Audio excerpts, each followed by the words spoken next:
VVPAT ഹർജിയിൽ വ്യക്തത തേടി സുപ്രീം കോടതി. വിവിപാറ്റിന്റെ സാങ്കേതികത വിശദീകരിക്കാൻ തെരഞ്ഞെടുപ്പ് കമ്മീഷന് നിർദ്ദേശം എല്ലാ ബൂത്തുകളിലും വിവിപാറ്റ് സംവിധാനം ഏർപ്പെടുത്തണമെന്ന ഹർജിയിൽ.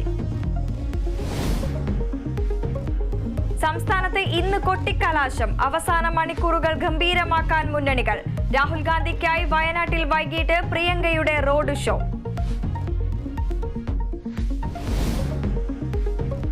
പ്രധാനമന്ത്രി വില കുറഞ്ഞ രാഷ്ട്രീയക്കാരനെന്ന് മല്ലികാർജുൻ ഖാർഗെ. വാഗ്ദാനങ്ങൾ നൽകലാണ് മോദിയുടെ ഗ്യാരണ്ടിയെന്നും വിമർശനം. വർഗീയ ഭ്രാന്താണ് പ്രധാനമന്ത്രി മുന്നോട്ട് വെക്കുന്നതെന്ന് MV ഗോവിന്ദൻ.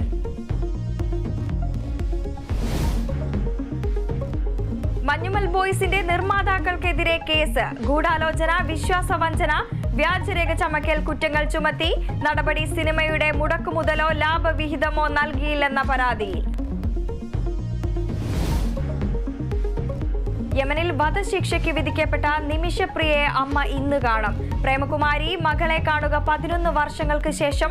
കൊല്ലപ്പെട്ട യമൻ പൗരന്റെ കുടുംബാംഗങ്ങളുമായി ചർച്ചയ്ക്ക് ശ്രമം.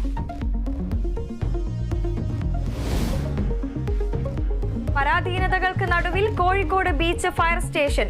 തീപിടുത്ത സാധ്യത നിലനിൽക്കുമ്പോൾ ആവശ്യത്തിന് യൂണിറ്റുകളില്ല. പ്രതിസന്ധിക്ക് കാരണം കോർപ്പറേഷന്റെ അനാസ്ഥയെന്ന ആക്ഷേപം.